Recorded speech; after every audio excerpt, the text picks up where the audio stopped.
தூக்கம் இல்லை, எப்படி தூங்க முடியும்?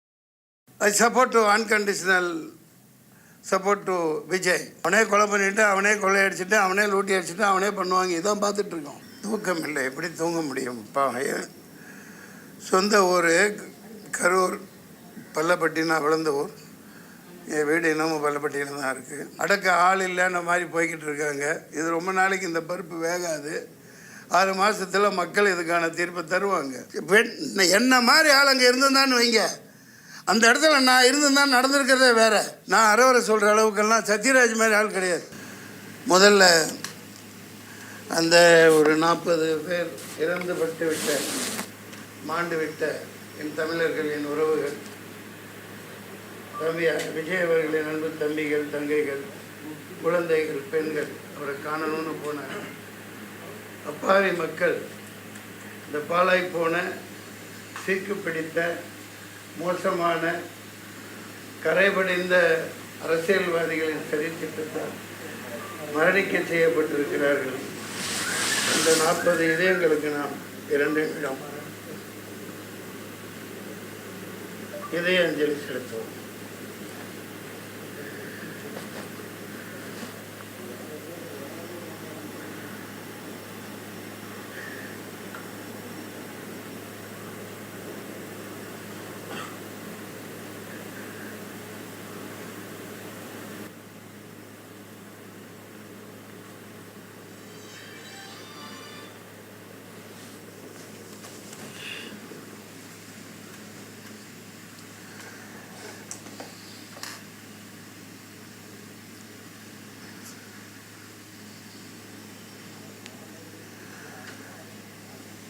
எனக்கு பேசுவதற்கு ஒன்றும் இல்லை.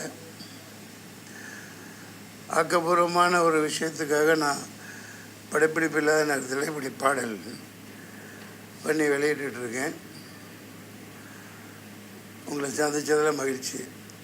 நீங்கள் தான் கேட்கணும். ஏன்னா 2 நாள்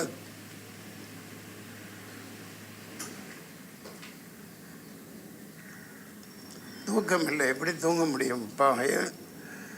சொந்த ஊர் கரூர், பள்ளப்பட்டி. நான் வளர்ந்த ஊர். என் வீடு இன்னமும் பள்ளப்பட்டியில் தான் இருக்குது. அந்த பகுதி மக்கள் இவ்வளோ பெரிய பாவம். அந்த சாகையில், அந்த மரணிக்கையில் அவங்க எவ்வளோ வேதனையில் அனுபவிச்சிருப்பாங்க. கத்தியில் குத்திருக்காங்க, அடிச்சிருக்காங்க, கீழே தள்ளியிருக்காங்க, பள்ளம் வெட்டப்பட்டு உள்ளே தள்ளி விடப்பட்டிருக்காங்க, மிதிப்பட்டு எவ்வளோ துடித்து செத்துருப்பாங்கங்கிறத யோசிச்சு பாருங்கள். நம்ம நாட்டில் இப்படியெல்லாம் நடக்குதுங்கையில் எனக்கு ரொம்ப அவமானமாக இருக்குது. வேறு எனக்கு ஒன்றும் சொல்கிறதுக்கு இல்லை. நீங்கள் ஏதாவது கேள்விகள் இருந்தால் கேளுங்க. சார், இந்த கரூர் சம்பவத்தில் வந்து 41 பேர் பலியாக இருக்காங்க. 41 பேர் ஆகிட்டாங்களா? இதை வந்து நிறைய பேர் அரசியலாக்குறாங்கன்னு சொல்கிறாங்க. என்ன வெங்காயம் அரசியலாக்குறது? உண்மை தானே. ஒரு விஜய் தம்பி நான் வாழ்த்தினேன் வெற்றி விழாவில், லியோ வெற்றி விழாவில். The only one alternative. நாளைய தமிழகத்தின் நாளைய தீர்ப்புன்னு சொன்னேன். முதல் படத்திலிருந்து நான் 10 படம் நடிச்சிருக்கேன் அவர் கூட. அவரோட வளர்ச்சி பிடிக்காமல் அவரை எதுக்கணுன்னா, நீ கொள்கை ரீதியாக எதிர், கூட்டம் போட்டு அவருக்கு பதில் சொல்லு, பேச தெரியலன்னு சொல்கிறியா சொல்லு. உன்னை மாதிரி கொட்டை போட்டு தின்னு பழம் தின்னு கொட்டை போட்ட தொடர்ந்து இந்த நாட்டை நாசமாக்கிக்கிட்டு இருக்கிற உங்களை எதிர்த்து ஒரு ஆள் வர்றான் பேசுகிறான் அப்படின்னா, உங்களுக்கு பிடிக்கலைன்னா கொள்கை ரீதியாக எதிருங்க. 4 கூட்டங்கள் மேல் நடந்திருக்கு. நானும் பார்த்துக்கிட்டு தான் இருக்கோம். 4 லட்சம் 5 லட்சம் இப்படி மக்கள் கூடுறாங்க. அப்படி கூடையில் போன வாரம் கூட சொல்லியிருக்கார். அதில் தான் பார்க்குறேன் காணொலியில். நாங்கள் என்ன கேட்குறோம், உங்கள்கிட்ட ஒரு பெரிய இடமா கொடுங்க, மக்கள் நின்று சந்தோஷமாக பார்த்துட்டு கேட்டுட்டு போகட்டும். வேறு ஒன்றும் கேட்கலையே உங்கள்கிட்ட. அது காரணத்தோடு நீங்கள் செய்ய மாட்டேங்கிறீங்கன்னு இந்த நிகழ்ச்சி முன்கூட்டியே சொல்லியிருக்குது அந்த தம்பி. உண்மையாக இல்லையா? அப்புறம் அரசியல் ஆக்குறாங்க அப்படின்னா என்ன? கேவலமான கேடுகட்ட அயோக்கியத்தனமான அரசியல் தானே. சொந்த மக்களை இப்படி காவு கொடுக்கலாமா?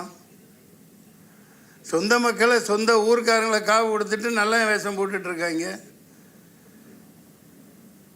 இதுக்கு ஒன்றும் இதுக்கு மேலே என்ன சொல்கிறதுன்னு தெரியல. வேறு எந்த தாலிகைகள் ஐயா? சார் யார் வந்தாலும் வந்து அரசியலுக்கு வந்தா கோமாளியா தான் ஆக்குறாங்க. அது எக்ஸாம்பிள் விஜயகாந்த், சீமான், ம் ரஜினி வந்தாரு போயிட்டாரு, கமல் வந்து அந்த பக்கம் போயிட்டாரு. யாரு தான் அரசியலுக்கு வரணும்? அதை நீங்கள் தான் சொல்லணும். மக்கள் இப்போ சொல்லுவாங்க, 6 மாதத்தில் சொல்லுவாங்க யார் வரணுங்கிறத மக்கள் தீர்மானிப்பாங்க. நீங்கள் சொல்கிறது உண்மை தான். சில பேர்கள் சொன்னீங்க, அவங்க கோமாளித்தனமாக நடந்துக்கிட்டாங்க, நம்மளை கோமாளி ஆக்கிட்டாங்க. சில பேர் முடியாமல் கோமாளியாக இருப்பதே நல்லதுன்னு ஒதுங்கிட்டாங்க. பல ஜாம்பவான்களை விலை கொடுத்து வாங்கிட்டாங்க. ஒரு மிகப்பெரிய திமிங்கலமாக முதலையாக அடக்க ஆள் இல்லைன்ற மாதிரி போய்கிட்டு இருக்காங்க. இது ரொம்ப நாளைக்கு இந்த பருப்பு வேகாது. 6 மாதத்தில் மக்கள் இதுக்கான தீர்ப்பை தருவாங்க. அது அந்த பாடல்களில் தான் சொல்லியிருக்கேன். ஏழை எளியவர் வரணும், குடியானவன் வரணும், தொகுதி மக்களுக்கு என்ன தேவையோ அதை இந்த தமிழ்நாட்டை உய்விக்கிறதுக்கு யார் தேவையோ அவங்க வரணும், ஏழை எளியவர்களை காக்கிறவன் வரணும். அப்படி சொல்லிகிட்டு இருக்கையில் அந்த ஏழையவர்களை குழிக்குள்ளே தள்ளி போட்டு புதைச்சி உடனே வந்து நின்று தான் நான் தான் காப்பாற்றுறேன், இந்த பார் ஓடிட்டாப்பில், இந்த மாதிரி அரசியல் பண்ணிகிட்டு இருக்கிறத மக்கள் பார்த்துட்ருக்காங்க. I support to unconditional support to Vijay. You keep going on, you keep on working, the rest of the things people will decide. மக்கள் தீர்மானிப்பாங்க. சார் இந்த கரூர் விவகாரத்துல உயிரிழந்தவங்களுக்கு வந்து என்னங்கய்யா? என்ன மடத்தனமாக பேசிகிட்டு இருக்கிறீங்க? நான் வளர்த்து விடப்பட்ட தம்பி, நான் தான் இப்போ பேசிகிட்டு இருக்கேன்ல. என்ன கேட்குறீங்க? என்ன பண்ணுறது? இதில் சப்போர்ட் ஒட்டுமொத்த மக்களே சப்போர்ட் இருக்குல்ல, அப்புறம் நான் என்ன பண்ணுறது? சொல்லு தம்பி. சார் இந்த கரூர் விவகாரத்துல 41 பேர் விழுந்திருக்காங்க. அவங்க மரணம் தொடர்பா நீதிபதி தலைமையில வந்து ஒரு தனி நீதிபதி தலைமையில விசாரணை வச்சிருக்காங்க, அருணா ஜெயசன் தலைமையில. அதெல்லாம் ஒரு வெங்காயம் உரிக்காது. அதெல்லாம் ஒரு வெங்காயம் உரிக்கப்படாது. இதெல்லாம் ஏமாத்து வேலை, கண்கட்டு வேலை. அவனே கொலை பண்ணிவிட்டு, அவனே கொள்ளையடிச்சிட்டு, அவனே லூட்டி அடிச்சுட்டு அவனே பண்ணுவாங்க. இதான் பார்த்துட்ருக்கோம். பஹல்காம் தாக்குல என்ன நடந்துச்சு? வெளியிலேருந்து யாரும் வரல. அந்த காஷ்மீரி மக்களும் ஒன்றும் பண்ணலை. அப்பாவி ஏழை சாதாரண பிச்சைக்காரங்க, அடிக்கி 4 போலீஸ் நிற்கிறாங்க. புல்வாமாவில் என்ன நடந்துச்சு? சொந்த நாட்டு மக்களை காலி பண்ணி போட்டு குழிக்குள்ளே தள்ளி மண்ணள்ளி போட்டு அதில் தான் அரசியல் பண்ணிகிட்ருக்காங்க ஆள்றவங்க. நீங்களும் 4 அமுத்தோன்னு வேடிக்கை பார்த்துட்ருக்கீங்க. அதெல்லாம் ஒரு வெங்காயம் உரிக்க முடியாது, ஒரு வெங்காயம் நடக்காது. சும்மா கண்கட்டு வித்த. இந்த பிரச்சாரத்துல வந்து போலீஸ் வந்து முறையா பாதுகாப்பு கொடுக்கல. யார் கையில் போலீஸ் இருக்குது? முதல்ல பாதுகாப்பு. 28 கண்டிஷன் போடுறீங்களா இல்லையாப்பா? நீங்கள் ஒரு மாநாடு நடத்த கூட்டத்துக்கு 28 கண்டிஷன் கேட்டு போடுறாங்களா இல்லையா? எந்த கட்சிக்காவது போட்டாங்களா? எந்த கட்சிக்காவது போட்டாங்களா இது வரைக்கும்? அதே மாதிரி 28,000 போலீஸ், 2,000 போலீஸ் அங்கே நிற்கணும்ல. அதே முட்டுச்சந்தையில் கொடுத்துருக்கீங்க. என்ன மாதிரி ஆள் அங்கே இருந்திருந்தான்னு வைங்க, அந்த இடத்துல நான் இருந்திருந்தான் நடந்திருக்கிறதே வேறு. 99 இப்படி தான் நான் நின்று தேனியில் பயங்கர கலவரத்தை உண்டாக்குனாங்க. ஜீப்பை கவுத்து விட்டாங்க, கரும்பு காட்டுக்கு தீ வச்சுட்டாங்க. இறங்கி குதித்து ஓடி போய் ஆளுகளோட ஜீப்பை நிப்பாட்டி வச்சேன், கலெக்டர் ஜீப்பு. அடுத்து அதை அணைக்க சொல்லி சண்டை விட்டு மைக்கை பிடிச்சி ஒரு சத்தம் போட்டேன். நடக்கிறது வேறு. என்ன போலீஸ் எங்கேருந்து வந்தானு என்னன்னு தெரியல, கட்டுக்குள்ளே கொண்டாந்தாங்க. கொஞ்சம் தவறி இருந்தால் அந்த விஜயத்தை ஆணையம் போட்டு குழிக்குள்ளே தள்ளி மூடி சமாப்தம் ஜனகனை பாடியிருப்பாங்க. இது அரசியலா? கேவலமாக இல்லை? அயோக்கியத்தன அரசியல் பண்ணிகிட்டு இருக்காங்க, ஏமாத்திட்டு இருக்கீங்க.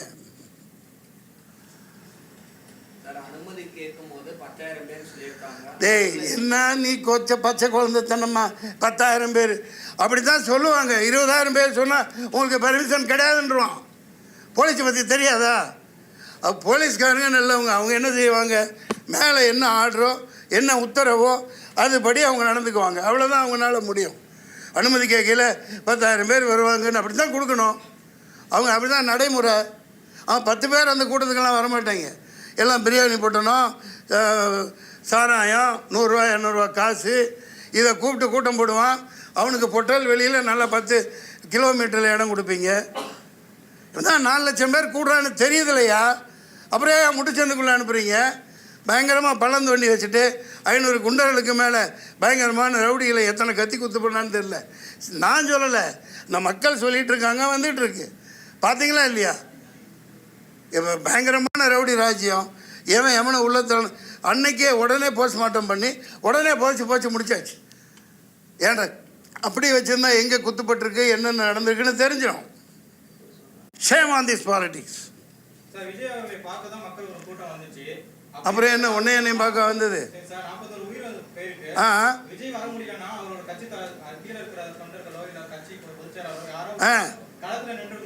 களத்தில் எல்லாம் துரத்தி விட்றாங்கல்ல, சுற்றி நிற்கிறது யார்? அவளை போட்டு தள்ள நிற்கல, அவங்க தானே விரட்டி விட்றாங்க. நியூஸில் சொல்கிறாங்களா இல்லையா? கிளம்புங்க நீங்கள் நிற்காதீங்க அப்படின்னு பேக் பண்ணி அனுப்பிச்சிட்டு இந்த மாதிரி சம்மந்தம் இல்லாமல் கேள்வி கேட்குறீங்களே. அவங்க புதிய கட்சி, என்ன மாதிரி ஆள் இருந்திருந்தால் அதுக்கு பருப்பு எடுக்க சரியான ஆளை இறக்கியிருப்பாங்க. அந்த மாதிரி ரவுடிகள் உங்கள்கிட்ட இல்லை. அங்கேருந்து என்ன அடி வாங்க சொல்கிறீங்களா? மக்களை தீர்த்து கட்டிட்டாங்க. அவர் இப்போ ஒரு பாதுகாப்பு வளையத்தில் இருக்காப்லையா இல்லையா? அவரே நோக்கி தானே இது நடந்திருக்குது. புதுசாக ஒருத்தர் பாரு, சரி வரட்டும் பாரு, நாங்கள் பெரும் பழம்புரிங்க தானே நின்று சமாளி. இந்த மாதிரி சொந்த மக்களை ஏன் கொள்கிற? சொந்த மக்களை பக்கத்து தெருவில் வாழ்கிறவன அந்த ஊர்க்காரனை கொன்னுட்டு வேஷம் போட்டு திரியிறியே, வெக்கமா இல்லை உங்களுக்கு? என்ன எதிர்பார்க்காது?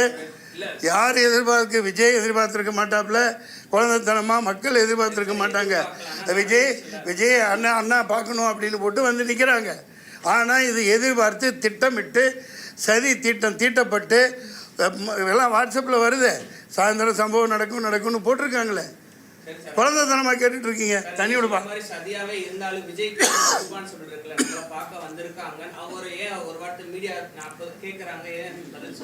நீ வந்து ஏன் பதில் சொல்லியா? சொல்லாமல் சொல்லி ஏப்பா நீ அந்த அப்படியா நீ தெரிவிக்கிறியா? சாதாரண 1-2 உயிரா 40 பேர் அவர் மேலே நிற்கிறார். அந்த இடத்துல நீ நின்றுப்பார், அப்போ தான் தெரியும் தம்பி அவ்வளோ உயரத்தில். ஏன்னா இவங்க இந்த மாதிரி கொடூரமான கும்பல்னு அவங்களுக்கு தெரிஞ்சுதான் அப்படி ஒரு வண்டியை வச்சு பாதுகாப்பில் போலீஸோடு நிற்கிது. அந்த எல்போட இடமில்லாத மீட்டிங்கில் நான் ஒரு பேச்சாளனாக இருந்திருக்கேன். மேலே கீழே என்ன நடந்தால் ஒன்றுமே தெரியாது. கீழே என்ன நடந்தாலும் ஒன்றும் தெரியாது.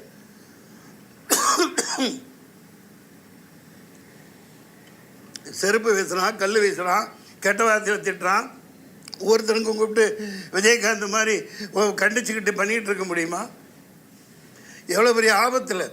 நான் அது வண்டி உள்ளே போயிலே பார்த்துருந்தேன்னா திருப்படா வண்டியை பொட்டல் வலிக்கு விட்றா பார்த்துக்கலாம் போலீஸ் கேஸு அப்படின்னு அப்படி எழுதி போடணும்.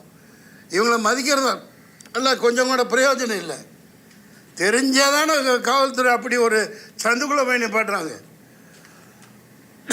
திட்டமிட்ட சதி. இதற்கான தண்டனை 6 மாதத்தில் கிடைக்கும். அதே இடத்துல தான் எடப்பாடி வந்து கேம்பெயின் பண்ணாரு. சரி, அதுக்கு என்ன? இப்போ 40 பேர் சாவலையா? வருத்தப்படுறியா? இப்போ எதுக்கு சொல்கிறீங்க? தொண்டர் கண்ட்ரோல். அது எத்தனை கட்சி? யார் ஆரம்பித்த கட்சி? எத்தனை வருஷத்து கட்சி? அங்கே ஒவ்வொருத்தனும் எப்படி இருப்பான்? பருப்பு எடுத்துருவான்ல. அவர் யார்? சாதாரண ஆளா? தொலைச்சிடுவார்ல. எடப்பாடிக்கு அவ்வளோதான் கூட்டம் கூப்பிடும். இவருக்கு 4 லட்சம் பேர் வருவாங்கன்னு இந்த எருமைங்களுக்கு தெரியாதா?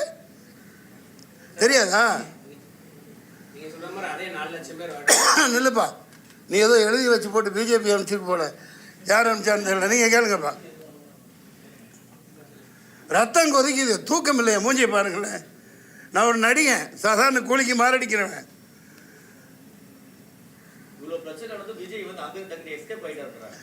பைத்தியக்காரனே, போலீஸ்காரன் துரத்தி விடுறான். இங்கேருந்து போங்க, இப்படிலாம் ஆயிடுச்சுங்கிறான். எல்லா நாடகமும் அவங்க நடத்துகிறாங்க. இங்கே பாரு, அந்த சொல்கிறதுக்கு தானே இந்த திட்டமே. துரத்தி விட்டு போட்டு அடுத்த நிமிஷம் இவங்களால வர முடியுதில்ல. ஆனால் அடுத்த நிமிஷம் இருந்தாலும் வந்தால் நாங்கள் நிற்க முடியுமா? நம்மளால் நிற்பீங்களா? இது எவ்வளோ பெரிய பக்கா பிளானிங்கு. அடுத்த நோட்டி டக்குன்னு வர்றாங்கல்ல. கேட்குறான்ல, 66 பேர் செத்தானே கள்ளச்சாராயம் கள்ளக்குறிச்சியில் செத்தாங்களே, அங்கே போய் நின்றீங்களே ஏன் விளக்கண்ண? என்ன கேள்வி கேட்குற நீ? ஏன்னா இப்போ போய் அங்கே நின்று அவரை சேர்த்து சமாதி கட்டுறதுக்கா 1000 ரவுடிங்க வச்சுட்டு நிற்கிறாங்க. பைத்தியக்காரத்தனமாக கேள்வி கேட்குறீங்களா? யதார்த்தத்தை பேசுங்க, மக்களுக்கு உண்மையை சொல்லுங்கள். ட்விச் பண்ண கருவியாக நீங்கள் இங்கே வராதீங்க. நான் எனக்கு என்ன கூட நடித்தவன். மக்கள் பார்த்துக்குவாங்க. நான் ஒரு நடி, அதே தான் சொல்கிறேன். இப்போ அவர் வராமல் இருந்திருந்தா என்ன சொன்னீங்க? வீட்டுக்குள்ளே இருந்து அரசியல் பண்ணுறார், வீட்டுக்குள்ளே இருந்து ட்விட்டரில் போட ஆரம்பிங்க, வெளியே வந்தால் இப்படி மக்களை வச்சு சாவடிப்பீங்க. இப்போ எப்படி வெளியே வர்றது? யார் பாதுகாப்பில் வர்றது? சொல்லுங்க. போதும். நன்றி, வணக்கம், சந்திப்போம், நல்லதே நடக்கும். யாரோ கேட்குறீங்க தெரியல. நன்றி, வாழ்க வளர்க. தப்பு செய்தவன் தண்டனையை அனுபவிப்பான், அவ்வளவுதான். ஏப்பா, என் ரத்தத்தில் தமிழன் இருக்கு, அது நாளைக்கு ஐடியா இருக்கு, சேர்றது இருக்கு, இதுன்னா அது எப்போ நடக்குமோ அது நடக்கும். அதை பற்றிலாம் நான் கவலை இல்லை.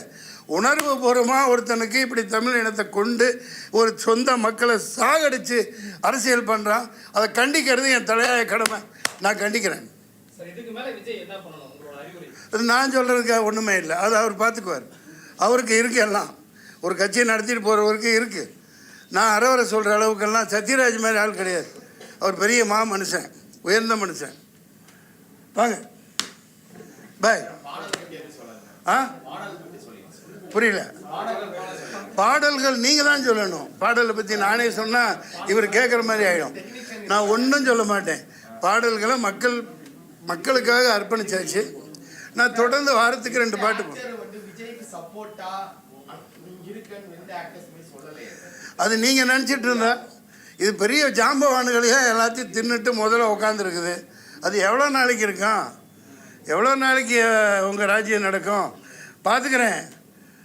எத்தனையோ கொடுமைகளை தாங்கிட்டு நிற்கிறேன். நான் என் படம் சரக்கு எடுத்து 4 வருஷம் 4.5 கோடிக்கு மேலே போச்சு, வெளியிட முடியல. பல சிக்கல்கள், இன்னும் ஓடிடியில் வெளியிட முடியல. வித்தும் கூட என் சொந்த அண்ணன் பையன், அண்ணன் மருமகன், பள்ளப்பட்டியில் சவுக்கத்தில் என் சொந்த அண்ணன், அவரோட மருமகன் ஜமாலோட அண்ணன் தான் சாதிக் பாட்சா. எப்படி கொலை பண்ணாங்க என்னங்கிறத வைக்கவே சொல்லியிருக்கார். எனக்கு தொடர்பு இல்லை, யாரு கூட தொடர்பில் இல்லை. என் தொடர்பு இல்லாததுனால ஊற்றி மூடி சாவடிச்சு பண்ணிட்டாங்க. எத்தனையோ இப்படி அரசியல் படுகொலைகளை நிகழ்த்தியிருக்காங்க. ஆனால் சொந்த மக்களை ஒருத்தர் வர்றாரு, அவரை எதிர்க்க முடியாமல் இப்படி ஒரு பாலிடிக்ஸ் பண்ணுறது நீசத்தனமான, ஈனத்தனமான, கேவலமான செயல். அது இறைவன் பதில் கொடுப்பான். 6 மாதத்தில் வந்து அதுக்குரிய நடவடிக்கை நடக்கும். மயர பண்ணுவீங்க, பண்ணு, கை வச்சு பாரு தமிழ்நாடு என்ன ஆகுதுன்னு. பண்ணுறவனை விட்டு போட்டு விஜயை கைது பண்ணிக்கலாம்.